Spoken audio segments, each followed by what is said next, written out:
Hi everyone, it's Professor Chu, week 4 here for our cities class.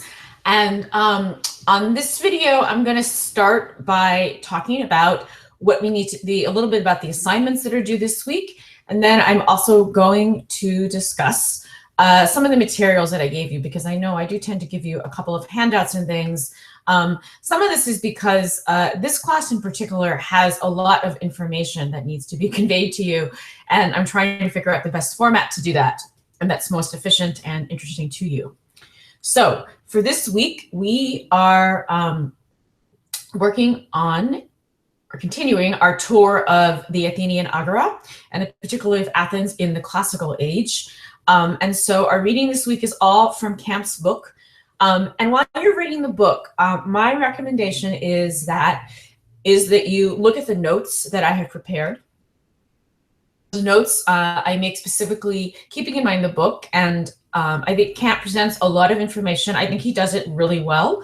He's obviously somebody who has wonderful firsthand experience of the Agora. He's an archaeologist and was in charge of the excavations there. But it is also a lot of information. So what I've tried to do for the handouts for the past week or two is to list the buildings in the Acropolis and Agora. And then also to highlight some extra details for you. And every time there is a link, that should take you, to an internet site, which in most cases will give you a picture of whatever you're seeing, or in some cases, something like a view. These should be things so you know that I would have shown you on a million slides if this was a regular course in a lecture hall. And since I'm not able to do that, I have tried to really think of, what's the best format. I know it, so this is what happened when you clicked on one of the links. It's an aerial view of the Hephaestus, giving us an idea of the Agora surrounded by the city today, and the Acropolis over here. So my idea with the lecture notes is that you can click on the links while you're reading through, or even better, again, I suggest that you read the lecture notes or have them out while you are reading Camp. He doesn't discuss everything in chronological order, so I went back and did that for you. That's why things might be in a little bit of a different order than he puts them in. The things marked in red are the things that I expect you to know or to focus on for things like a quiz or for the final exam, because they're more important buildings, more famous, and more studied. So that's the key. You're obviously welcome to know anything else that you would like to study on this list, but this is, I admit, a lot of information. And I've tried to kind of thin it down for you a bit. Also, Camp's book has, one reason I really like it is I think he has really excellent diagrams and pictures, but I have also included here some of my own. So at the end of our handout, for instance, we have a tour of the Agora at the end of the 5th century, which is the classical period that we're looking at. And so it's key, it goes clockwise, starting with the Pericles stoa, or the painted stoa, noting things like the Panathenaic Way, noting the Mint, the Fountain House, the South Stoa, the Halia Law Court, which Camp doesn't actually discuss in the chapter we look at, the Monument of the Eponymous Heroes. These things are all described in more detail. The Eponymous Heroes are the 10 heroes of Athens. The names of those heroes are the names of the 10 tribes of Athens. So the idea with Cleisthenes' reform that those 10 heroes gave their names to the 10 tribes was a way for every Athenian to feel they had this connection to Athens' historical, mythological past.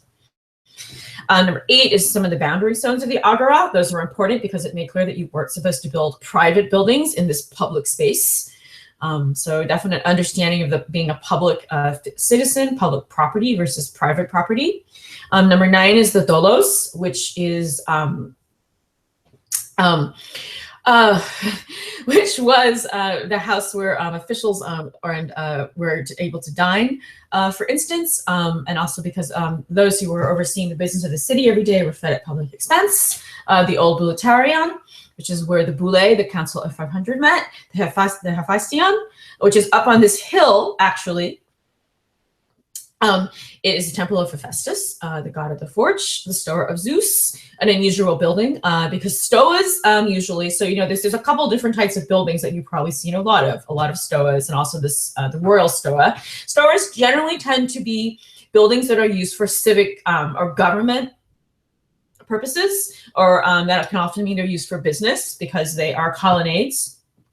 So many stoas actually, they serve many purposes. They provided shelter from inclement weather. It's been raining a lot here in California, which is good because we have this 5-year drought. I hear it's going to snow, so you can appreciate that. But also, there were actually sometimes stalls. People conducted not only business like government business there, but commerce. So this stoa of Zeus is interesting because it's actually a stoa to a religious figure, of course, to a god. Usually monuments are temples like Hephaestion, or over here is the altar of the 12 gods. So those are separate kinds of structures. So also looking in our handout this week at the very end is a map of Athens and Attica. So Athens is proper here. It's called Athenae. That's actually its Latin name. And this is the Piraeus, the port of Athens. This is all considered the city of the environment of Athens now, the Acropolis. And what I circled here are generally places that you should be aware of / know. Most of them you should know. Some of them are not as important as others, but I circled them because they're actually mentioned in a lot of the monuments on our handout, and also in Camp's book. And again, so this is a map to kind of keep in out while you're reading Camp's book to see where things are.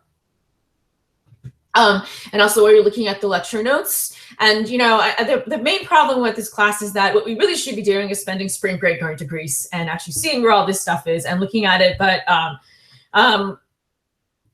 you're spending, spring break in New Jersey or maybe a warmer place. I'm spending it here in California, which is not a bad place to spend spring break, I admit. And but Athens is a great place to spend spring break. So hopefully someday you will go, and when you will go, and you will impress the tour guide with your knowledge because you will know a lot. So I circled Athena here. This is Eleusis, where the Telesterion, the sanctuary for Demeter, is there. Salamis is a famous island. This is where the famous battle of Salamis is fought, where the Greeks defeated the Persian fleet, really because you see there's a very narrow gap here, and they got able to get the Persian ships into this gap and attack them. In italics, these are some of the mountains that keep getting mentioned: Mount Hymettos and Mount Lycabettos.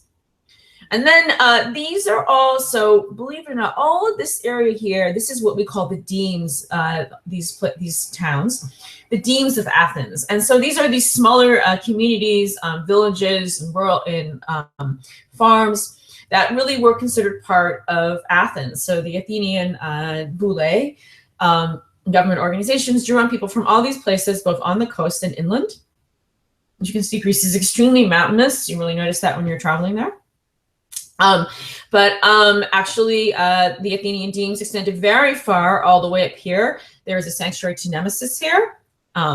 Amphiaraus actually refers to the name of a hero from Greek mythology. He's one of the 7 against Thebes. The Marathon is where the famous battle against the Persians is fought. Thermopylae, so is farther north. One thing to keep in mind is that the Persians, when they invaded Greece, they actually attacked Greece. They went up north through the Hellespont, and then they went south. That's where the Battle of Thermopylae was fought here. So these places actually on this side of Athens have some association with the Persian Wars. Of course, the Battle of Marathon, where there's the Soros or burial mound, but also Rhamnus is where a sanctuary to Nemesis, the god of revenge, is, and there used to be a statue there that was supposedly made from marble that the Persians themselves had brought to make a monument about their victory, which they couldn't celebrate. Brauron is to be noted. It's where there's a famous temple of Artemis, and this is an interesting place to me because there are actually athletic games held for girls there, like a foot race. Athletic events weren't only for men in the ancient Greek world. Doricos and Laurion. So these are places where Laurion is where a mine with much silver was discovered that enriched Athens, enabled it to build its fleet in the Persian War. And Doricos is where we found evidence of the mines also, and of much equipment for processing the silver. Today, this is actually where the airport is. So you will go by it if you go to Athens. So I find it really interesting to think of, you know, the things that are actually there now in Athens versus what, you know, the ancient world. And also it gives you an idea that, of course, well, an airport, you know, you're not going to stick an airport, you know, in the city center, although that is the case in some places like Hong Kong. But of course, as you know, in New York, Kennedy and LaGuardia aren't exactly near the center of Manhattan. New York is closer. And then Cape Sunion, again, so these are all Athenian demes. So this is where there's two famous temples, one with some amazing ruins, the Temple of Poseidon and the Temple of Athena. And then over here, I wanted to note, so this is the city of Thebes, which was sometimes an ally, sometimes an enemy of Athens, and is really important mythologically because I put the name Oedipus here. So if you've read Oedipus Rex or Antigone or any of those great plays by Sophocles, those are all based in Thebes. Thebes was, as I said, an ally sometimes of Athens, sometimes a rival. It had an oligarchical government, not a democracy. And Thebes was in Boeotia, in the central part of Greece, and that's also where the poet Hesiod was from. So if you've read the Works and Days or the Theogony, as I know some of you have, that is where Hesiod is from. Keep this in mind. And then also with this handout, this week I'm going to try this, and I want you to tell me how you feel. I'm not going to go through every bit of this chart. I feel that is repetitive, but also it's just honestly kind of I don't know, dry, rote. So I want you to read it though, but when you're reading this part of the handout, really try to click on the links. You know, maybe don't do this all at one sitting because you might get kind of, you know, temple overload. That does happen, by the way. When you go to visit Greece, you just see so many temples and ruins, you feel like, okay, can we just go, you know, get some souvlaki? Yeah. Will point out, though, just one other building, the Odeon, which is a roof concert hall of Pericles on the south side of the Acropolis, so not part of the Agora, but it's fascinating to think that it is actually a replica of the temple, of the tent of the great king, of Xerxes himself. In other words, you know, we talked about last week how many of the buildings in Athens are actually victory monuments. And, you know, what better monument could you have really than, you know, a monument that's made to look like the tent of the Persian king that you had captured. And thought that the Athenians used Xerxes' tent as a backdrop in dramatic performances. Some of you have read The Persians by Aeschylus, which is about the Persians. Kind of fascinating thought to think of how the victories of the Athenians really are integrated into their architecture. So that is some of the handout. And one more thing that I do need to point out to you about it is one more map. So I mean, there's a lot of maps available of all these things, structures, on the internet. And I try to find you ones that I think are a little bit more helpful. So this is one of the Athenian Agora, and I do recommend that you might want to blow it up a little bit. I mean, I've got my computer here. Let's blow it up to 300 if you can. I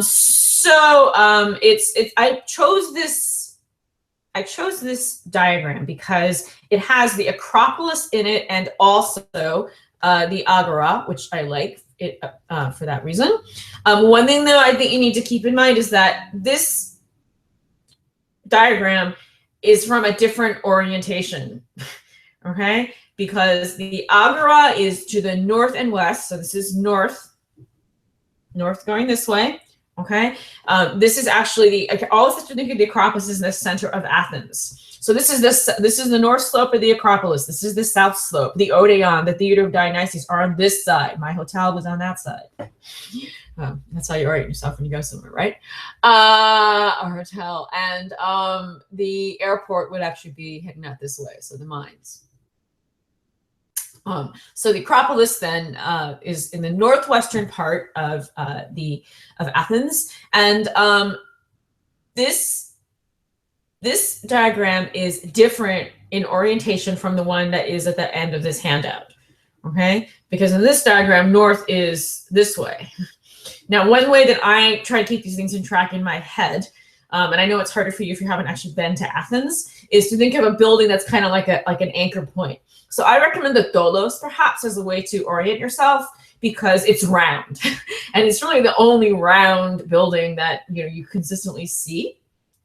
It is named too after those beehive tombs, the ancient Mycenaean beehive tombs. So I think that's a good orientation. So we know here, for instance, that this is the northern part over here of the Agora. So the Tholos is in the southwestern corner.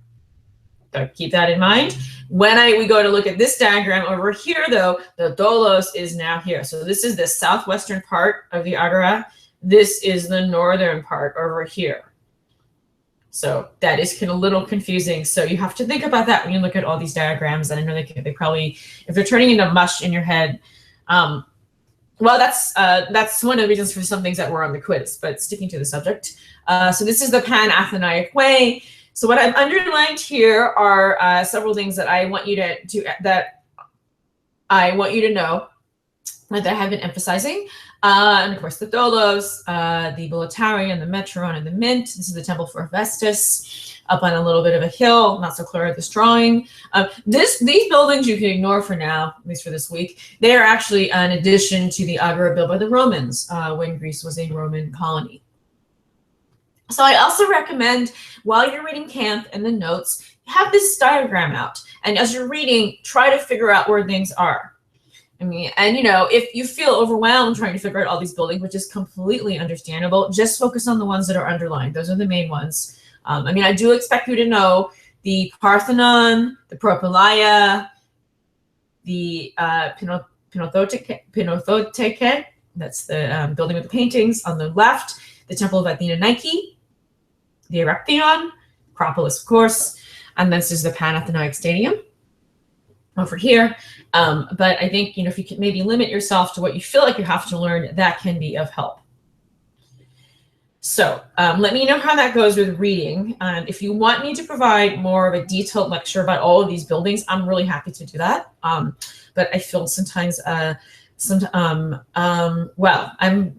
making the best kind of lectures for this class is a work in progress. This class is a little bit different from some other classical civilization courses I've taught, which have been more of a kind of discussion format. Reading, a lot of Aristotle or Plato, which we're going to do next week anyways, and talking about it. So I have started to put these terms and concepts at the start, and these are things you can really expect to be asked about in a quiz, for instance. And so in some cases, there's a link if it's underlined. And one reason I put some of these architectural terms here, like peristyle and peripateral, is because they are used a lot in the book. And I would like you to know them. I mean, I think someone, if it's now that you're taking a class about ancient archaeology, it is really helpful to know some of these terms. I guess she can help you if you're playing a trivia game. But no. But anyway, so peristyle means a row of columns that surround the space within a building. So a court or an internal garden or edging a veranda or a porch. So just so you know, this prefix in Greek, peri, actually means around. And so, in other words, it describes a row of columns that is around a space within a building. So just to point that out, but I did want to note that the main reason I want you to have some understanding of those terms is because they are used in the book, and you can easily Google lots of them too, but those are some that I noticed that camp uses a lot more of. Also peripateral, and that refers to, for instance, it has the peri in it, again meaning around, and peripateral, pateros actually means a wing. So it's a building that has a row of pillars on all sides. So in other words, it has pillars all the way around. So these words are a little similar in meaning. But I must say, I just want you to know what they mean. So when you're reading the book, it might be less confusing. Okay, so these are some of the buildings I've listed here, some of the places like the Areopagus Hill of Nyx, some of these other mountains, and history component of this class. So this week, last week we looked at the Persian Wars, and this week we're focusing on the Peloponnesian War, which was an almost 30-year war fought between Athens and Sparta. for the control of the Peloponnese, which is the southern peninsula.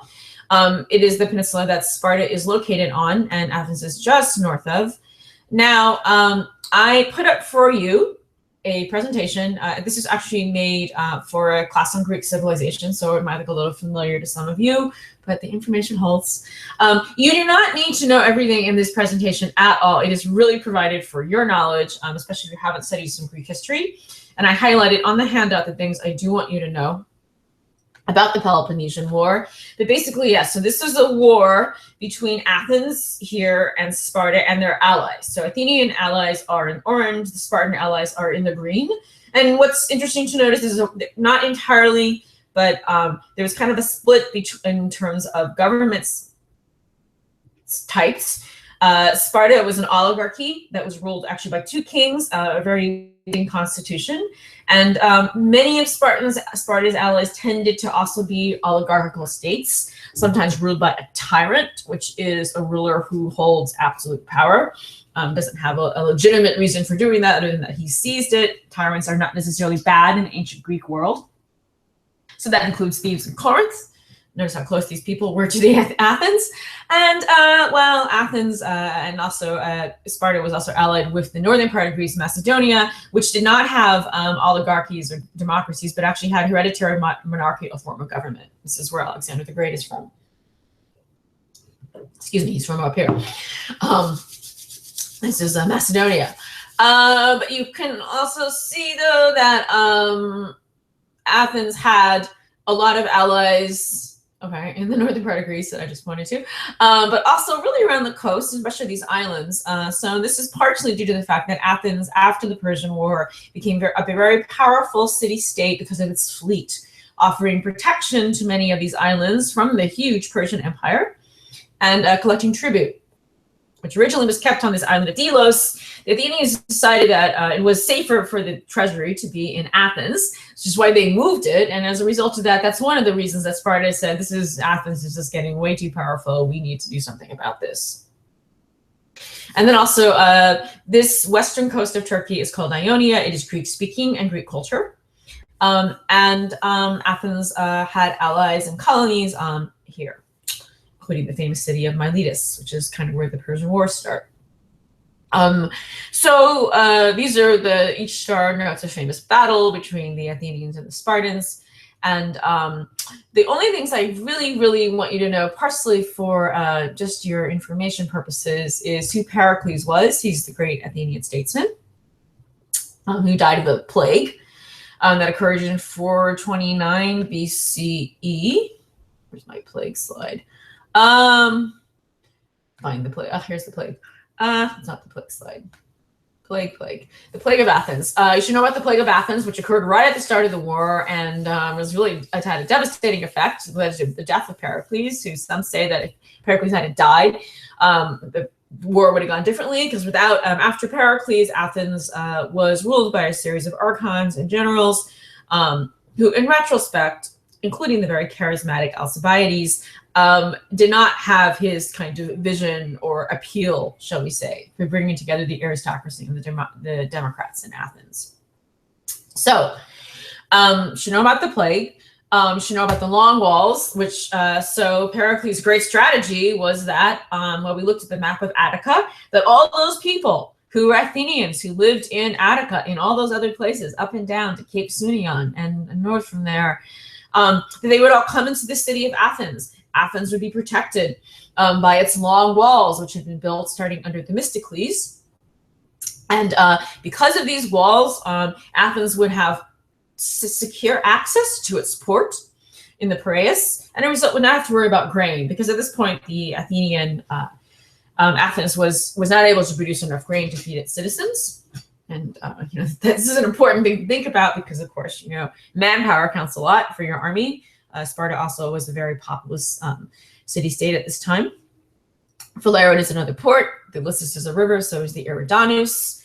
And Lycabettus is a reference to the mountain where that we see in a lot of our pictures. So these are the long walls, though.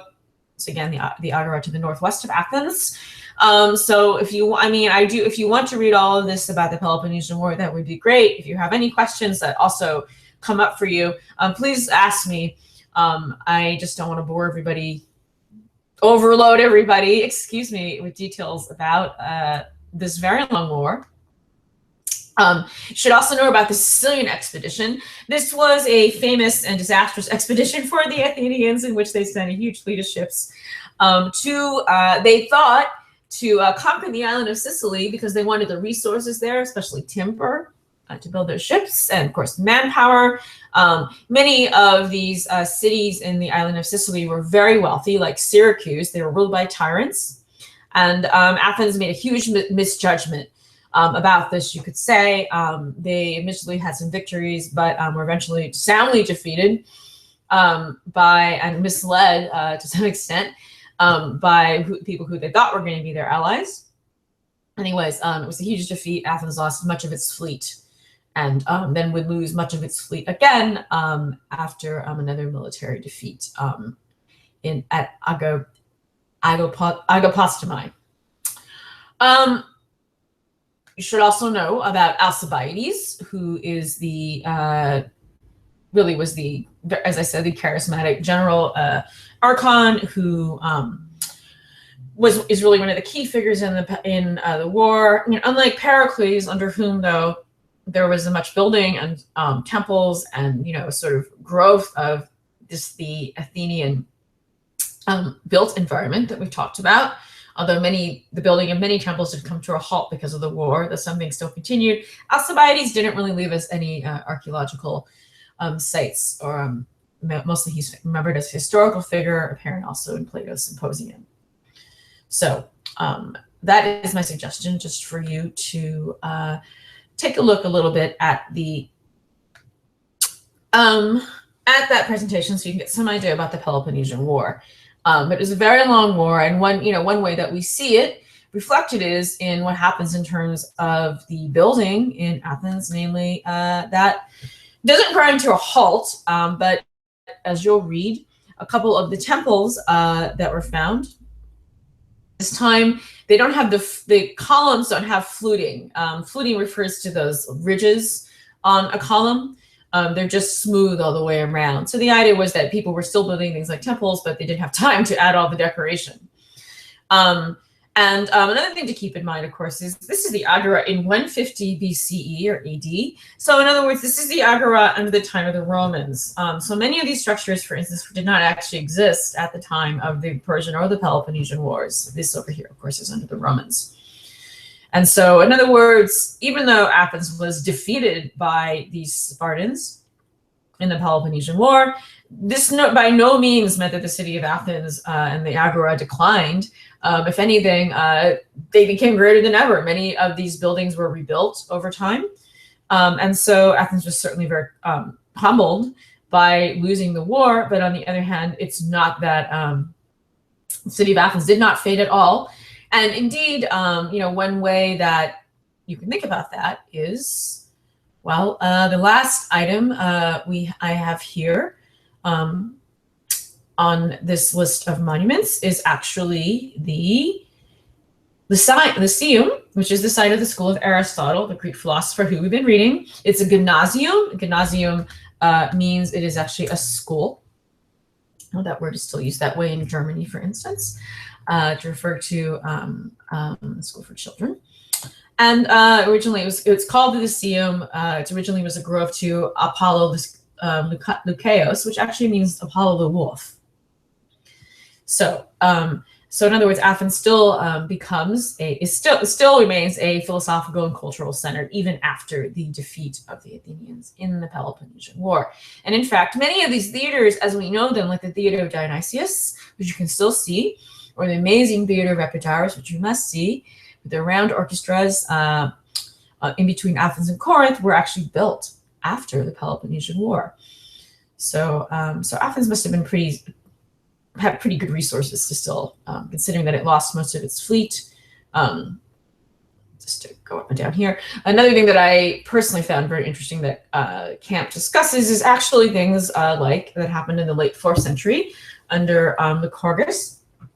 The Athenian official sheds for Athens ships. So even though Athens was so humbled in the war, they still had plenty of facilities to store their ships and build their triremes, because of course the ships were used for other things like trade. So